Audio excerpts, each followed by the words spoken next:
नमस्कार, बहुत बहुत प्रणाम और आपको आज के दिन की बहुत बहुत शुभकामनाएं। ये एक सुखद संयोग ही है कि मेरी पिछली कविता समंदर 16 तारीख को ही मैंने आप लोगों के सम्मुख प्रस्तुत की थी। महीना था सितंबर का और तारीख थी 16 सितंबर और आज 16 अक्टूबर यानी कि एग्जैक्टली एक महीने के बाद एक बार फिर से लाइव आप लोगों के सामने उपस्थित हुआ हूँ लेकर अपनी नई कविता, जिसका शीर्षक है अवसर। अवसर तो ज़िंदगी में हम सब ने बहुत पाए होंगे माफ़ कीजिएगा। और उन अवसर से किसने फ़ायदा उठाया है, किसने जो है गंवा दिया है, वो जो है इंडिविजुअल के ऊपर डिपेंड करता है। तो लीजिए प्रारंभ करता हूँ आज की कविता अवसर। अवसर यानी मौका, और इंग्लिश में कहें तो चांस या अपॉर्चुनिटी। ज़िंदगी में जब हमको ऐसे समय आते हैं जब अवसर कई बार मिलते हैं, वो अवसर थोड़े समय के लिए तो रुक जाते हैं और फिर चले जाते हैं। हम सोचते ही रह जाते हैं, उन अवसरों को पकड़ नहीं पाते हैं और फलस्वरूप जिंदगी भर पछताते रहते हैं। भगवान भी हर इंसान को उसके जीवन में एक बार एक उत्तम अवसर जरूर देते हैं। जो समझदार होते हैं वो उस अवसर को पकड़ लेते हैं और उस मौके को भुना लेते हैं, और जो सिर्फ किस्मत के सहारे यानी कि अपनी तकदीर के सहारे बैठे रहते हैं, वो मौका आने पर भी उल्लू की तरह अवसर के निकल जाने का ही इंतज़ार करते हैं। समझदार लोग सदैव उचित अवसर की तलाश में रहते हैं। जैसे ही कोई अवसर मिलता है या दिखता है, वो इंतज़ार नहीं करते हैं, तुरंत उस अवसर को लपक लेते हैं। नहीं तो सामान्यतः लोग अवसर को पहचान नहीं पाते हैं और उसे यूं जाने देते हैं और फिर बाद में जिंदगी भर उसको अपनी बेवकूफ़ी समझ के उसका मलाल करते रह जाते हैं। हर अवसर का अलग गीत है, हर अवसर की अलग रीत है। बहुत दुख होता है जब जिंदगी में मिलती हार है, और बहुत प्रसन्नता होती है जब सही अवसर पर हमको मिलती जीत है। कहते हैं मौके को गंवाना नहीं चाहिए। समझदार लोग बोलते हैं कि मौके पे तुरंत चौका लगा देना चाहिए, और अगर हम अपनी बेवकूफ़ी से उस मौके को न समझ पाए न ले पाए तो फिर हम उसको ज़िंदगी भर उसको याद भी नहीं करना चाहिए।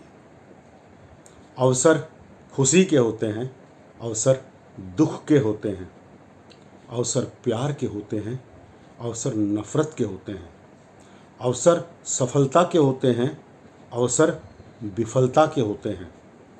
जब समय आपका भरपूर साथ दे रहा हो तो अवसर अक्सर उल्फत के होते हैं। हमको चाहिए कि अवसर के हिसाब से कार्य करें। खुशी के अवसर पर जी भर के खुशी मनाएं, हर्षो उल्लास मनाएं, और दुख के अवसर पर दुखी के परिवारों के साथ में समय बिताएं। सचेत रहें और ये देखें कि कहीं कोई आपके गलत अवसर को उसका अच्छा समय सही अवसर समझ के फ़ायदा ना उठा रहा हो, और समय रहते अपनी ज़िंदगी में आए अवसरवादियों को भी पहचानिए। मौके का बेमतलब इंतज़ार न करें और अपनी योग्यता और कार्य व कार्यक्षमता को पहचानें। अपनी मेहनत एवं लगन की आग सदा अपने सीने में जलते रहने दीजिए, क्योंकि वही शायद आपकी किस्मत को पार लगा दे। अवसरवादी लोग हमेशा अवसर की तलाश में रहते हैं। ये मैं दूसरे अवसरवादी की बात कर रहा हूँ जो कि अपॉर्चुनिटीज़ ढूंढते हैं किसी को दुख पहुँचाने का। अवसरवादी लोग हमेशा अवसर की तलाश में रहते हैं और अवसरवादिता को ही अपना सब कुछ मानते हैं। जब खुल जाता है उनका ढोंग, आप लोगों के सामने तो वो सबसे नचरे बचाते हुए नज़र आते हैं। एक कहावत है ना कि पूरे चांद की रात में बरसात बुरी लगती है, घर में बच्चे का जन्म हो तो पड़ोस में अर्थी बुरी लगती है। कोई खिलाड़ी देश के लिए पदक जीत कर आए और घर में छाया हो मातम तो फिर वो जीत भी बुरी लगती है। तो कोई भी चीज़ उसके अवसर पे ही अच्छी लगती है। और अंत में कुछ लोग मुखरवादी होते हैं, वो स्पष्टवादी कहलाते हैं। अदालत के सामने, जज के सामने वादी और प्रतिवादी कहलाते हैं। जो देशभक्त होते हैं वो राष्ट्रवादी कहलाते हैं। जो हमेशा अपना ही फ़ायदा देखते हैं वो अवसरवादी कहलाते हैं। बच के रहिएगा इन नामुराद अवसरवादियों से, नहीं तो हम पूरी ज़िंदगी फरियादी कहलाते रह जाते हैं।